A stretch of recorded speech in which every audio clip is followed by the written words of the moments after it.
Yes, we can start. Okay.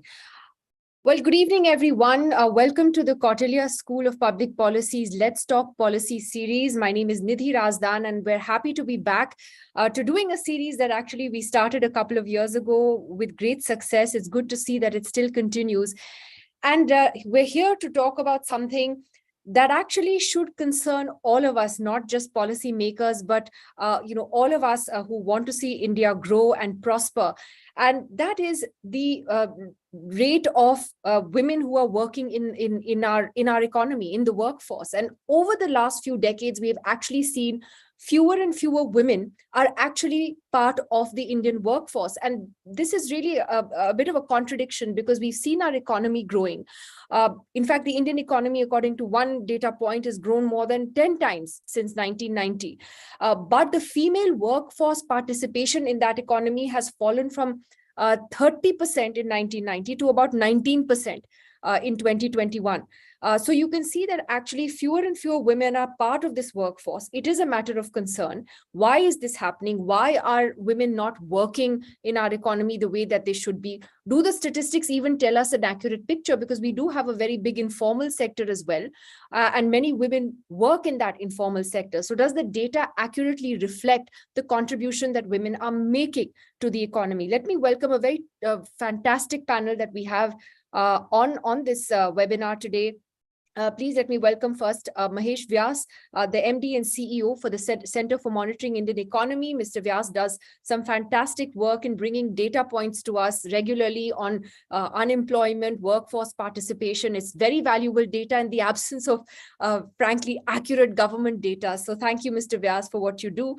Shelly Chopra is the founder of She the People TV, and Gayatri has been a former colleague of mine. It's great to see you here, Shelly. She's also been the author of a book which has just come out very recently. And Shelly is someone who's worked very closely in this space for a very long time.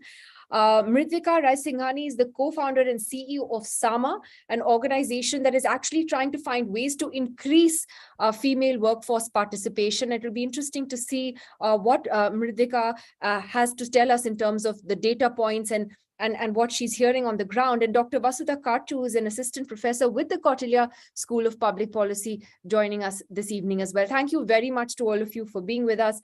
Mr. Vyas, I'd like to begin with you about the data itself. What does it actually tell us? And does it accurately reflect the contribution of women to our economy?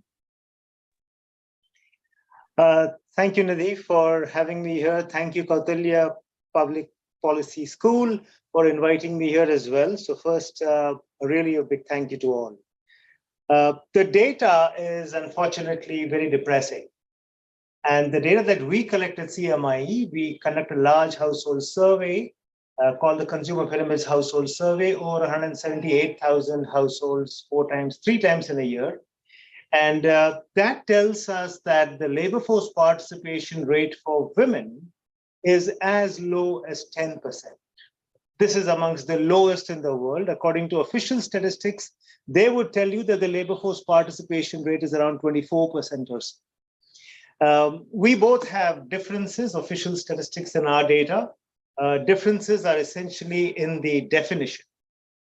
According to the official definition, which is also guided by the ILO definitions, a person is considered to be employed if she is at least working for for 1 hour in a 7-day period. So if I conduct the interview today, if you were employed for half a day in any of those 7 days, you would be deemed to be employed to the exclusion of all of the statuses. So if for the remaining 6.5 days or so, you were desperately looking for a job, unemployed, but not getting it, you would still be called an employed person. So it's too relaxed. We are a lot more stringent. We say that a person is employed only if she is working for a better part of the day of the interview. So you see the difference between a relaxed definition and a stringent, I think a more relevant definition, brings the labor force participation rate down from 24% to 10%. So I think that's the reality. So, women who are doing unpaid work in their family businesses, could be the farm, could be a shop, could be any such thing, are classified employed by the official statistics, whereas we beg to differ. We think only when a person is working outside the family for a wage should we classify the person to be employed. So if you go by the data that we give out, it doesn't look very good.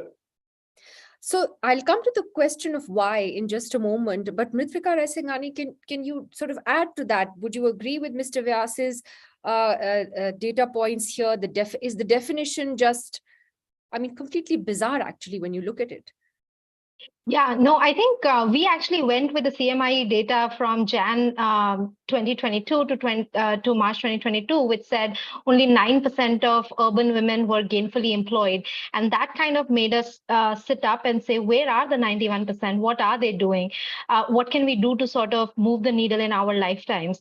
So I think the definition that CMI uses is the lens that SAMA uses as well, and not the government statistics that we see in our research reports, etc. Please go ahead.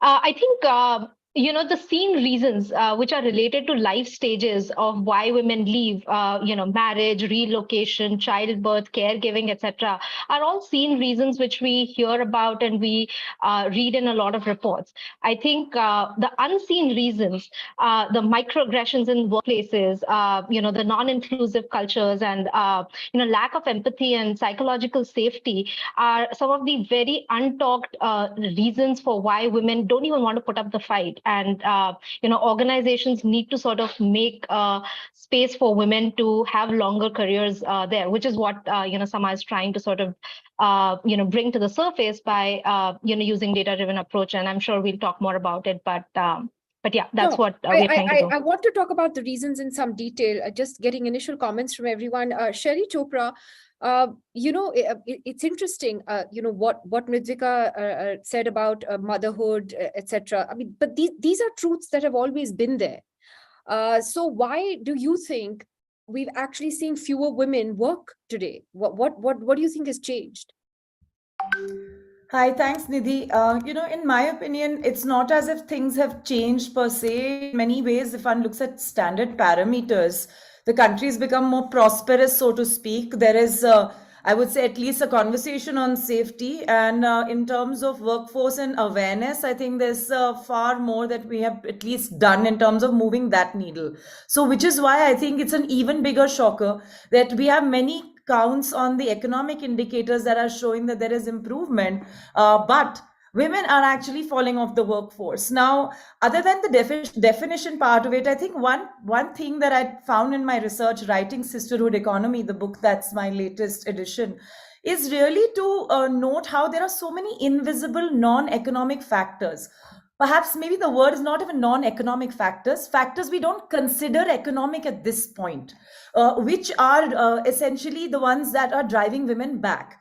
I'll give you an example pretty straight up. One is that before somebody else in the household has to drop off from the workforce, they'll always look towards the woman because, there's nobody else to do something else. And if somebody has to give up a job, no matter however lucrative, it's the woman who has to do that.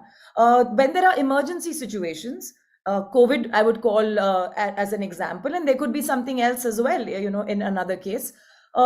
The woman gives up everything because, she's supposed to be a caregiver. Why? Because our definitions of caregivers are always seen in saris and skirts. There's no need for that to happen that way, right? So I think fundamentally the challenge we are seeing is that women are often looked at as people who should be the first one giving things up. And the reason I'm saying that these non-economic factors need to become very, very central, this includes issues like the role of the mother in raising the way we raise girls, role of the mother-in-law and how she's managing her daughter-in-law. Women spend much more time with their mother-in-law who are married than with their mothers. And we seem to not think much about this. A very interesting data point that came out, I think, Anukriti, an economist with World Bank, did about how mother-in-laws are big determinants of whether girls go to hospitals and get themselves checked. So when I was building Gayatri for women's health, I realized 60% of women are staying off the workforce for things that are connected to irregular periods. Should that not be an emergency in a country which desperately needs more hands and is set to become the third largest economy in the world? we'll do it with half the population. Absolutely. I think these are fascinating data points. And what you raised about the pandemic, Dr. Karju, was that in a sense another inflection point where people had to make a choice. Working from home became a thing. Parents had to manage online schooling as well as their jobs. And very often that meant that one parent had to make a choice, which was to quit their jobs. And that would end up often being the woman, didn't it? And data actually shows that more women fell out of the labor workforce or out of the workforce after the pandemic, during and after the pandemic. So I think, when we're confronted with a statistic like this, it's something that really has jolted a lot of people. And I noticed this in Kautilya students as well. This is something which is really capturing a lot of students' attention. But simple single statistics seem right now to be hiding a lot of very complicated factors. And I think some of the things which the panel is pointing to is that there are a number of issues that you were saying women have always done certain tasks. Yes, and those persist. So some of the stereotypes that are associated with women, some of the values that are associated with women, and some of the roles that are associated with women, those don't go away when women start working. They just have to be negotiated differently. And then when a crisis emerges, and when there is a crisis situation, what happens then?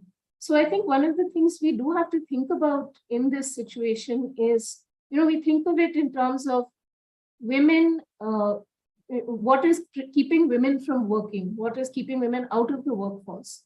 But to place that in a slightly broader context, what are women's relationships like with the men in their lives, with other women in their lives? What's the impact of that on their ability to work? Where are broader societal trends taking us in terms of things like the availability of childcare, in terms of education, in terms of healthcare in some cases? And how is that also impacting women's ability to work outside the home? Also making this distinction, we're talking about work outside the home right now. We're not talking about unpaid work. So I think these are some of the things which we need to think about when we're considering a problem. Like you said, this simple statistic hides a problem of a great magnitude. Of many layers, actually. Mr. Vyas, on this contradiction, as Shelly Chopra also pointed out, that you're sort of on your way to becoming one of the largest economies in the world, and yet you have so few women in the workforce. What are the consequences if we continue like this? I don't think people understand the importance of this and why you need more women to be out there working.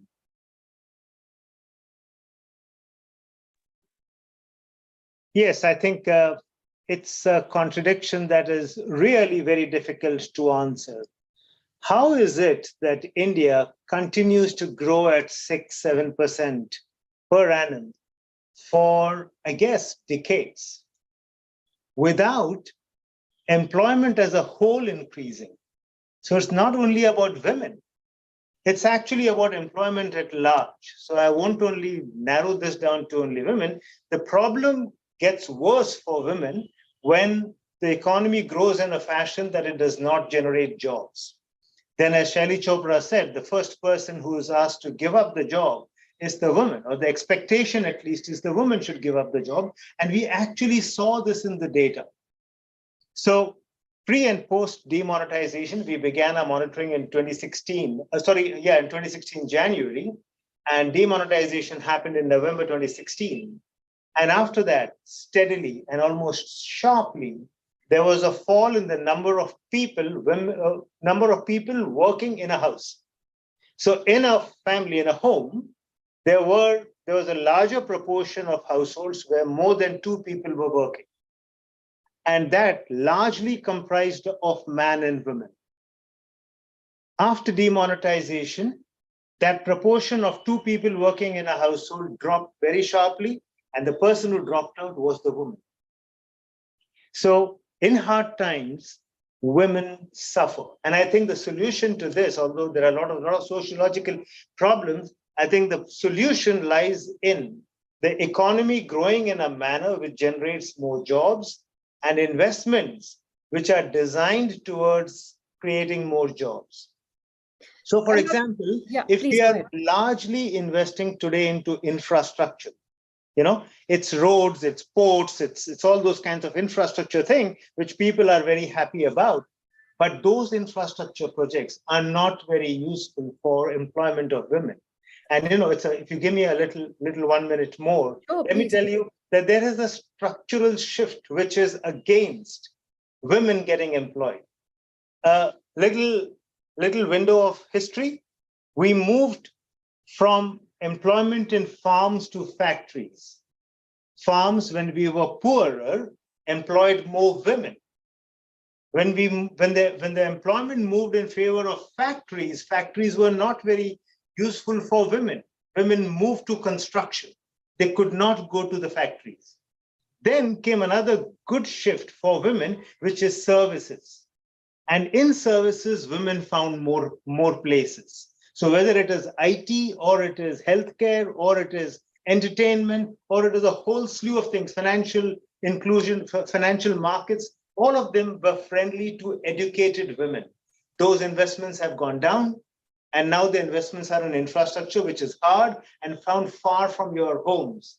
And that's, again, not helping women. So that is the main crunch. Get investments back, investments back into those industries like services and IT industries in particular, and educated women will find happy, good jobs. In a way, you're saying we've regressed. Yes, we have regressed, and very, very unfavorably to women. Shelley Chopra wanted to make a point. Yes. It's ironic that whenever there is prosperity in a household, they say women should get off the workforce. And why do they say that? I mean, there are so many cultural issues other than the fact that they feel, okay, now there's enough money, she shouldn't have to work. One, because they don't want to see women in workforce outside of the house. And I think that's a good distinction we all should make. It also kind of normalizes the conversation about inside and outside work for our audience. So that's one that, I've seen homes in which they will say, beta, husband has enough money, we have enough money, why do you need to work? You should live aram se, right? Essentially, that means that be domesticated and handle everything else. When we come back, we should have you to serve us water. It's pretty much a conditioning that we have not been able to bring out. And I'd like to make a very important observation here, because we have a tendency as experts, I'm not talking about this cohort, but I'm generally saying, to other the problem and say this happens in rural India, or it happens in the fringes of urban India. But I'm seeing this in the very south of all cities, right? You have a daughter who's come back from, one of the Ivy League colleges, and there she is, just getting married. Why? Because the parents said, our job was to educate you. Now you go and figure out how do you want to make soaps or chocolates in the next house, right?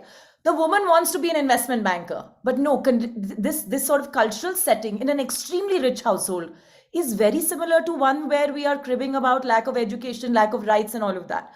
So I think that's one piece that we've just not, I personally find extremely puzzling, because we used to say education solves for this. It doesn't seem to be the case.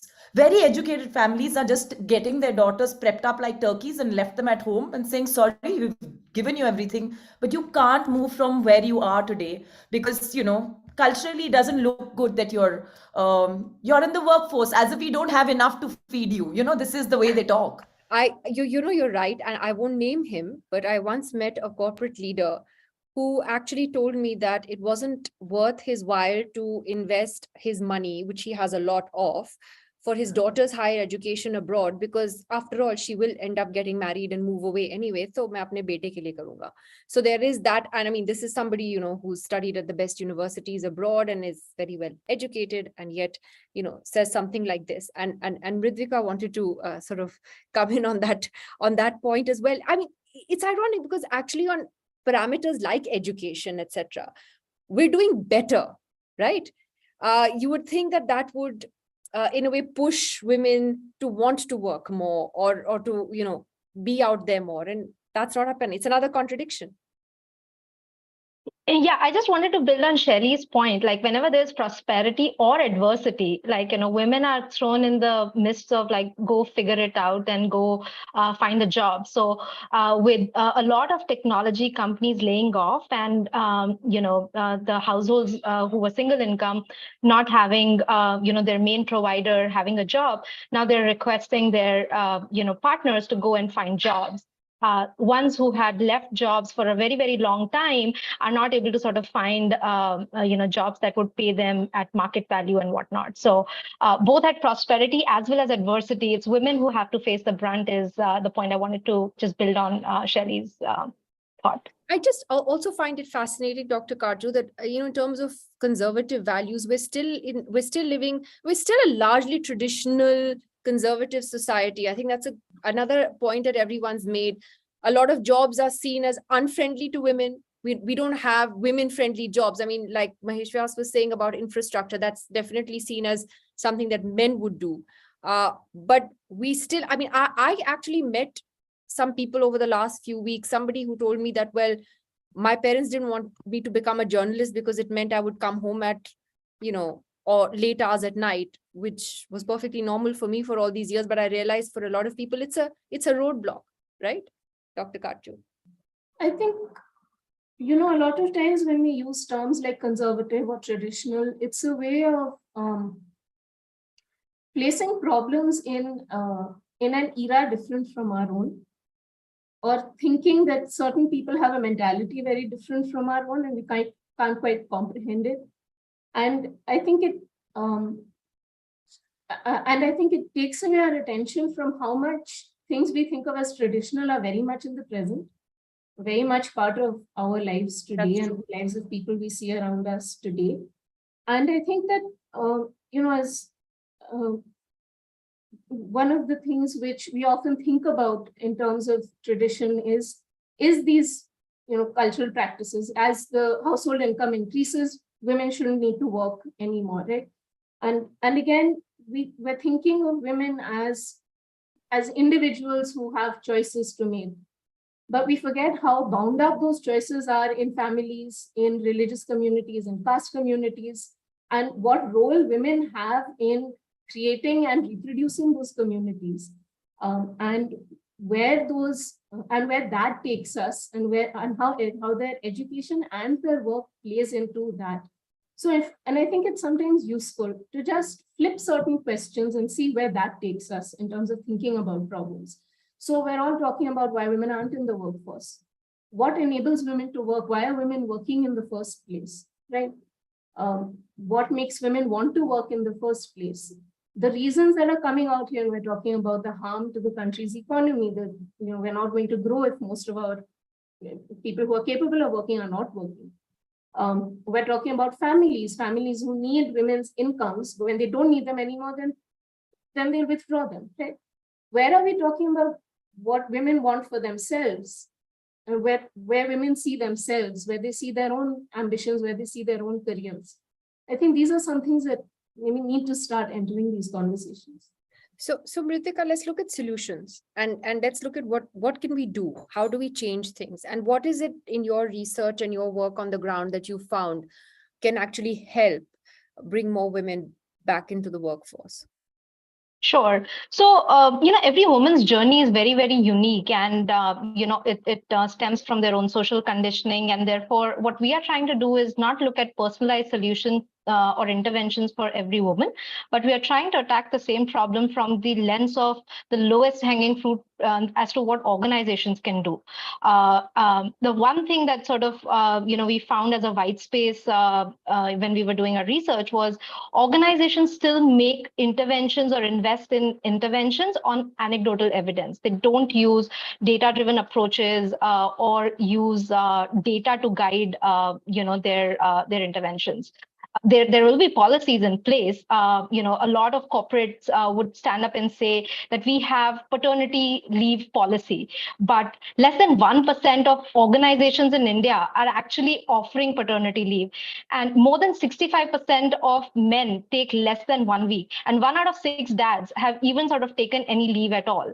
So none of these data points actually bubble up, on the surface that help organizations, guide what are they supposed to do. So that's what essentially Sama is trying to do. We are building a predictive modeling tool that allow us to surface the unseen reasons for why women really quit their jobs and work, at workplaces. And how do we sort of look at gender, not just from the perspective of men, but at intersectionality? Like, you'd be surprised to know that women of a certain religion, coming from a certain caste, they get sort of reprimanded a lot more than their peers and counterparts. So we're just using data-driven approach to help organizations see what the lowest hanging fruits are and how they can curate interventions that are guided by data. That's interesting. And as you said, this is the low hanging fruit. And, it's only a sort of a microcosm of the entire workforce, because we're just looking perhaps at, you're looking at companies in big cities, mid-level towns, etc. And Shirley Chopra, what do you see as, again, possible solutions in that? And this interesting point that was made about, say, maternity leave, etc. We're also in the midst of a very heated debate, even amongst women, about something like period leave, right? And whether that would affect the prospects of women being employed or being given more responsible positions and more senior positions in companies. And women also have a very huge difference of opinion over this. What do you think about that?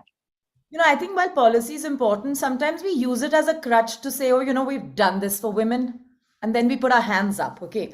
This is my take after talking to women like women like us who are working, let's say probably about 18 hours out of 24 outside of the house. And then those who are actually just working, perhaps a lot of flexible jobs, etc. And I think there is a lot to be said about how policies are made in the first place. Sometimes they do look very populist, and both women and men are conflicted. I don't know about men, honestly, at this point. I don't care about their view on maternity leave. The women, they are totally conflicted. And I would imagine I would be conflicted at 26 weeks. I don't necessarily think I need it. That said, in my organizations, it's very clear, you need 26 weeks of leave, please take it. You need period leave, you take it. I honestly tell them, you need any kind of leave, you just let us know and you take it, right? But for me, measurables should be looked at in a slightly different way. For example, when we realized this debate was happening, we asked our colleagues, what kind of a benefit are you really looking at? There was a very clear answer. We all need mental health as a benefit. And what do? We reimburse the mental health bills up to an amount. It's very clear and it fits what their needs are. Okay. It's not some sort of a wishy-washy policy where people are like, I'm perfectly fine and I don't really need this day, but now I'm just taking it because I have to. But that said, I think one other thing that has been a I think it's a concern constantly, which is that workplaces are just making things about policy. We as Gayatri have been talking to many organizations to adopt women first health solutions, which by the way are not covered by even insurance, no matter how dressy it looks. Okay, most insurance has a ladies doctor in it, which basically means they give you a gynecologist and they think they've sorted out everything you need. And when we talk to women in organizational positions to take decisions on, essentially some form of HR or equivalent, the answer is, if we do something special for women, the rest of the workforce is going to feel alienated. We are in 2023. We're talking about issues women face, both economic and those that look non-economic and have economic impact. We're talking about dwindling numbers. This is the state of men and women within organizations. They're scared to take decisions for women. This, if doesn't change, we are going to be stuck making this a men-women issue. We haven't sorted that out either. Workplaces are not about making men or women special. Every employee should feel comfortable. And by that, I simply mean if we start putting that lens, we'll realize that bathrooms should be enough for women as well. There's always a long queue outside those two loos in every office. And there is no queue in the men's. Sometimes I really feel it's like under capacity there. Women should just use the same loo, right? I'm not kidding. I mean, these are things that do bother women in a very significant way. Somebody talked, I think, Dr. Vyas talked about labor. right? I mean, technically speaking, I feel that if women can be weightlifters, they can also do enough labor if we create enough of a environment. If there are enough safety. Safety is a big issue at the workplace. I In mean, fact, I as a person that's in a a great safe point. space, We have, yeah, we I keep have, walking thinking who's behind me, right? A woman has a third yeah, eye, which men don't need. we've got a comment, in fact, from one of those who's logged on, Manushri Sarkar, who said that it's really about facilities provided to workers. Otherwise, what holds women back in jobs such as construction, etc.? It's just about giving that environment to them. But Mritika, just a quick question before I take this back to Mr. Vyas, is that is part of the problem also a generational sort of a division in how we're looking at women's roles in the workplace? I mean, even on, say, something like menstrual leave, I notice again, it's women of a certain generation that have a very different view from today's generation. We're just coming from very different places. So it's not even men versus women anymore. It's also the way other women look at issues like this. We're living in a very different world.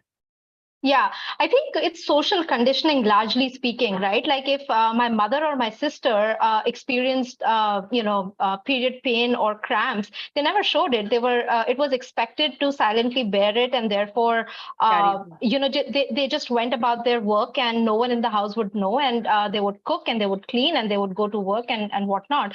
I think women who actually stand on the feminism movement that has sort of come before us are a lot more vocal, and therefore it's just coming out more in the public is how I look at it. Otherwise, I think the problems probably have existed. The voice essentially is more generational. I do remember that in our time, we were told just get on with it, carry on. And, when I became somebody who was in charge then of, hiring people and looking at, their needs, etc., you realize that you're living in a different environment. And it's great actually to see young women and men prioritize a lot of things we didn't when we started out, when we started in the workforce. And I mean, that's a whole separate issue. But Mahesh Vyas, how do we compare on female workforce participation? And because I read one very disturbing statistic that we're kind of in the same league as Afghanistan, and we know how they treat their women. So is that really the case? I mean, are our numbers so abysmal? Unmute the mic, please. Yeah. Sorry. After years, still to learn. But unfortunately, that is true. Our numbers are abysmally low and can be made comparable to Afghanistan or any other such country which has very low women participation. I think the problems are different. Maybe in a country like Afghanistan and many other similar countries, the problems are largely cultural. I think in India, the cultural issues should be considered. They are important, undoubtedly. I mean, there are cultural problems. There are also, I consider, bias problems. So it's not only cultural that a woman's family kind of puts hurdles in the way of the woman going to work. There are hurdles out there in society where the infrastructure is poor, the street lighting is poor. Yeah. There are dangers lurking around. Women require 3, 4, 5 eyes all around them. So yes, it's a difficult world for them, I agree. But there is bias. There is bias in the sense that, look at the data that I'm quoting. The labor force participation rate for men is 66%. That for women is 10%. That means fewer women are looking for work compared to men. And the difference is huge, 66% and 10%. The unemployment rate for men is 7%. The unemployment rate for women is 14%. Double. So the very, very fewer women going out there to work are still not being given jobs, although data shows that education is more or less the same now.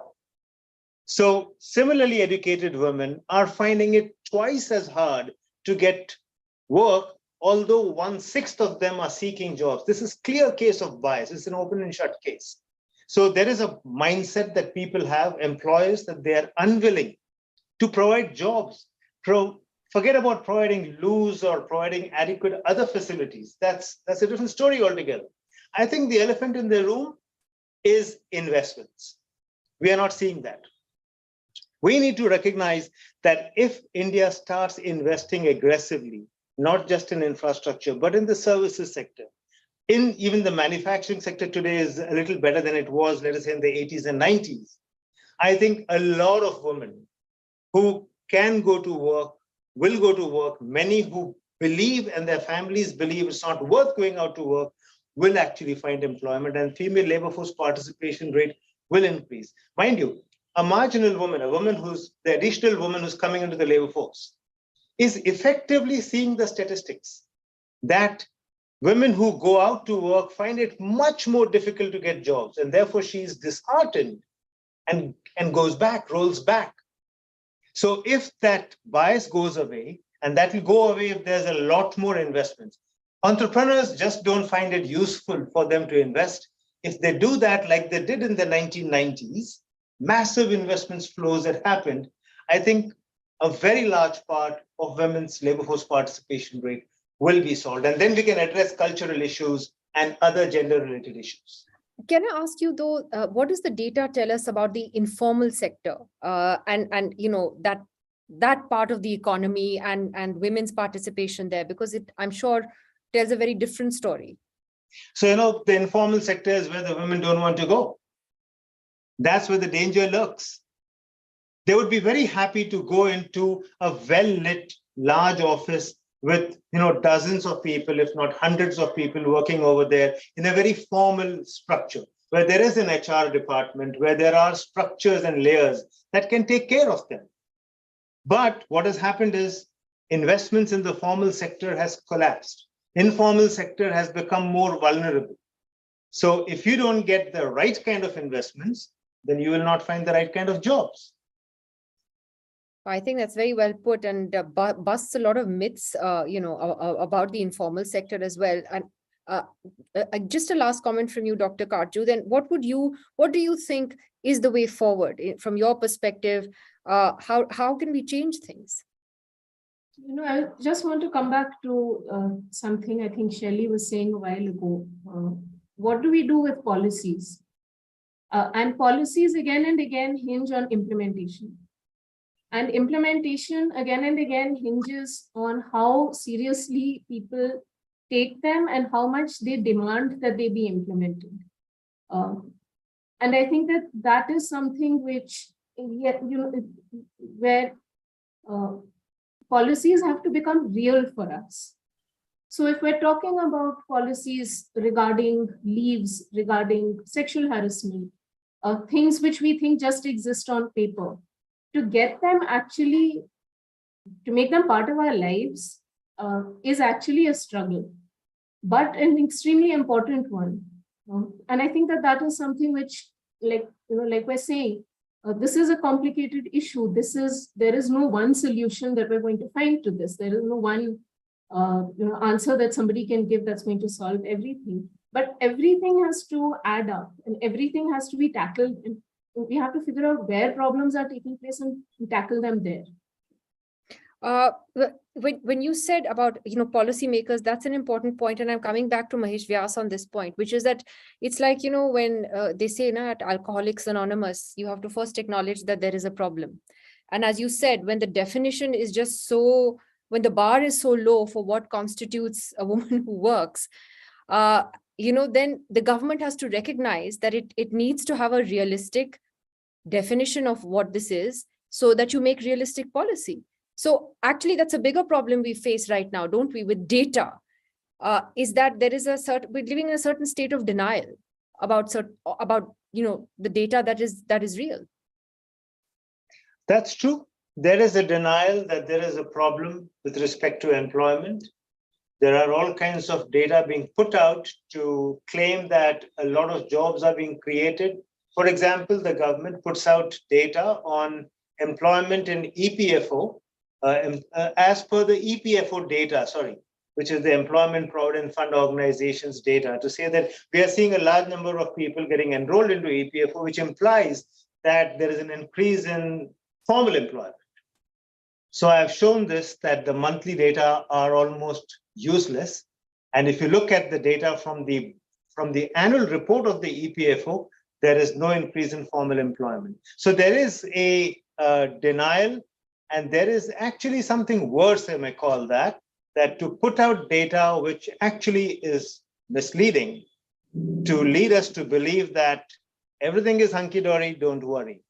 So denial is only the first stage, but suppose you start believing in something which is completely wrong, and we have a bigger problem on hand.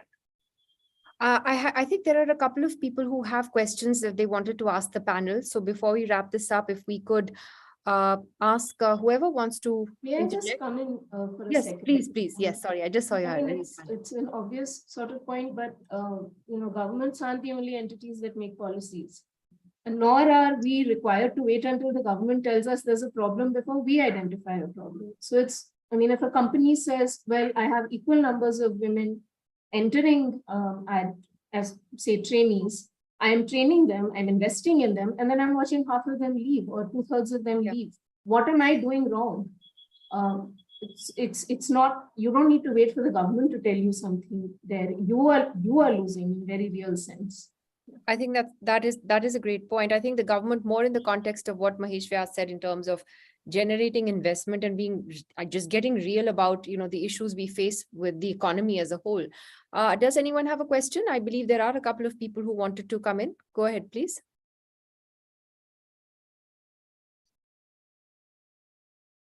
Go ahead, Sabahat.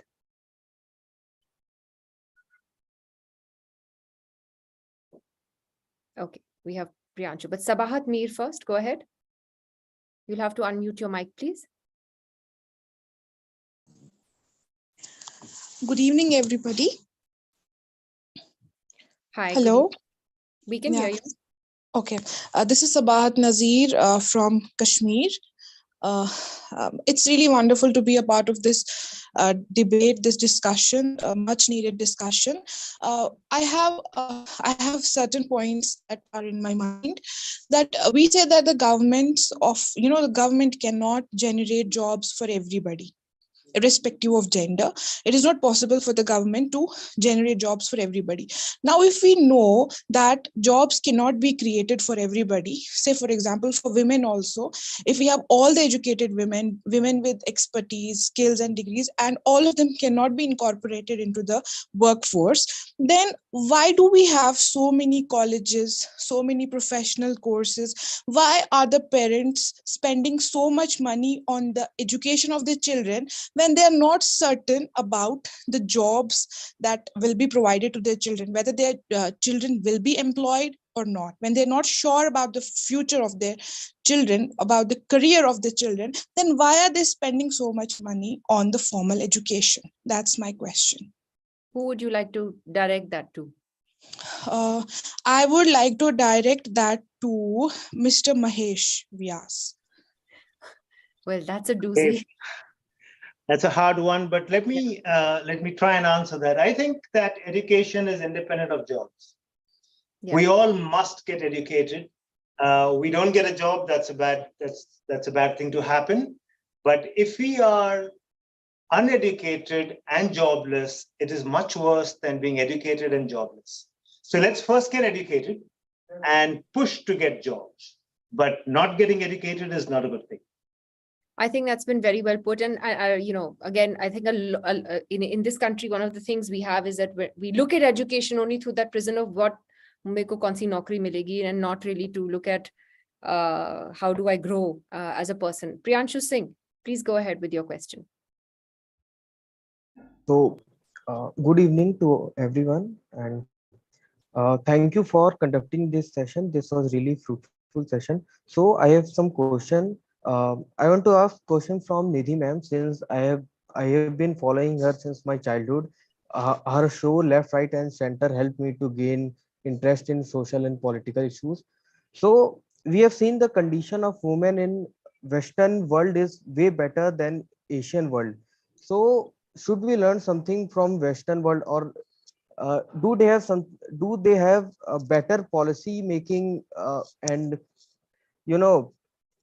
and one more thing, that how religion is impacting women in current world? We have seen the condition of Afghanistan, and if we go to the history of India, we have seen some people have tried to oppress women on the basis of religious principles. So how it is affecting, how it is affecting women in current world? And one more question is that No, two questions is enough. Okay, two okay, questions. Okay, thank you, so, Priyanshu. I'm thank not you. the expert, on the first question where you said, are women in the West, do they have better policies than us? All I can say is that we can't compare ourselves to the US or to any other country. Frankly, India is unique. It has its own unique problems, issues, challenges, and cultural contexts, history. And I think that's pretty obvious. So our policies will be designed in a way to deal with those very specific challenges that India faces. So I don't think it would be a correct comparison as far as whether religion is used to sort of push women back. And I think that's true of all religions, frankly, not any one particular one. You will find that women across the board face challenges across communities, across religions. So and that's another separate debate that we could have and argue. And Shelly Chopra wants to add to that. Go ahead, Shelly Chopra. Yeah, I just wanted to make a small point that these questions about religion, caste, class, community, I mean, we have so many multi-layers here in India that impact women. But really, I think what we forget is that this entire piece is like there's a patriarchal system set up to push women behind. Okay. And that system exists and continues to want to reclaim or retain the power that it has. And until and unless we do enough to showcase women across these various barriers, as women who are truly finding their calling and going outside and working outside the house and working, because I'm still very conflicted at this point to really suggest that just working in the house is good enough. For me, I think we need to show still far more women outside of the workplace so that our public spaces are safer, our access to making use of policies is more aware, and we're alert to what we have as our rights. So I think that's one of the things that is often considered as and the role of media, to be honest, is considered as something that's just an aside, as if it can be done, it's so easy. But that's really why we failed. I mean, there's research from 2019, just before COVID, that of every 1,000 stories, 800 are reserved in India for cricket, Bollywood, and the government. And the balance 200 is everything else, including women. And I think this is something that we just tend to kind of overlook because it doesn't sound like hard-nosed, conversation to have. But if you are going to see a woman politician speak her mind, or a woman leader talk about how she did this, and I'm defining leadership, the word leader, very, very vaguely. You don't have to launch rockets to become a woman leader. You could put food on the table in the house. That's leadership. So I'm just simply saying that we have a sort of tendency to say these are big issues, but those are not. So I think it's important to kind of often remind each other that that is a very important reflection of how we redefine how women are viewed in society, and their claim of how and what they can contribute. Thank you very much for that intervention, Shelly. Last question, Anisha Padhi is here. Anisha, please go ahead with your question. Yes. Hi, thanks. Thank you, everyone. And I was literally, as you guys were speaking, I was dealing with my infant who was crying for me, and her dad was asking, when are you going to get done? When are you going to get done? So these problems are very real. So I had a question which was twofold. One is, so I consider myself very progressive. I work for an organization which is very progressive. I have flexible working hours. I can work from anywhere I want. We are an organization that is 80% women. So, and even when I went on maternity leave recently, and having come back, I'm finding it hard to reintegrate myself. Not because there's a lack of intent, but there's a lack of direction from the organization as to what they can do with women who are coming back from something like a maternity leave. So if and I consider myself quite privileged, if I'm facing this problem, what hope do other women have? I had a miscarriage earlier, and I didn't even know there was miscarriage leave that was given by the country, let alone. So, there's no awareness of certain things, even within organizations who are considered progressive. So one was that. And second, so linked to that, my question to probably Ridvika, hi Rids, is that what are you doing, or what can be done with organizations to sort of create more? I mean, we talked about policy, but what are you doing with organizations to make some of these things a reality? So for example, how do you work with organizations to help them understand, or what can be done to work with organizations to help them understand how they can help women stay in the workforce? Because like I think joining the workforce is even not so much of a problem as staying in the workforce is, because of all the challenges that women have. So yeah. That's an excellent point. Yeah, Mritika, go ahead. Yeah. No, thanks for asking, Anisha. I think a couple of different ways, right? Like one is just sensitizing the immediate peers and managers as to what are the emotional and physical needs, and what does a woman really go through when they embrace motherhood or broadly parenthood, so to speak. So sensitization programs and trainings, not just for male managers, like even like women who may not have experienced the same ups and downs of the emotions that you may have gone through.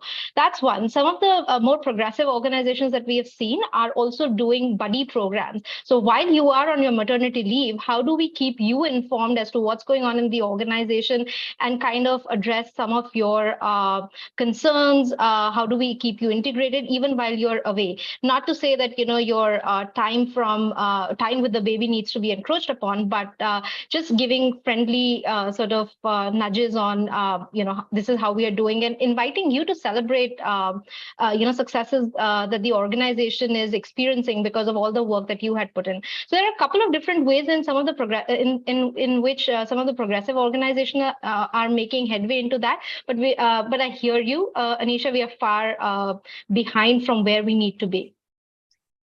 With that, I'd just like to wrap this up and thank the panel very much. I also want to say here that I personally feel that, I was very privileged in the erstwhile NDTV that I worked in. It was an organization very much driven by women, but we had 6 months maternity leave. I remember from when I had joined nearly 23 years ago, which was way ahead of its time. A lot of people would turn around and say, my God, you guys give 6 months. And that would often, Shelley knows this, it would often be extended for individual cases to 9 months to a year if somebody needed that. And there was a creche that was introduced very early on. And you realize that, I realize now that there are so many things that we took for granted as a normal that is so lacking in other, workplaces. And I must compliment, that era of NDTV, that leadership of NDTV at that time for doing that. But I think there are a lot of important points we've taken away from this discussion today. I'm glad we at least spoke about this, because these are not conversations, unfortunately, as someone rightly said, we normally see in any space. So thank you very much to our panelists for taking out the time today. I hope that this was useful to the students of the Kautilya School of Public Policy and others who have joined us today. We've really had a really very good turnout. Thank you very much to everyone. We'll have a link of this very soon that we will also put out. So thanks again for joining us today. Thank you.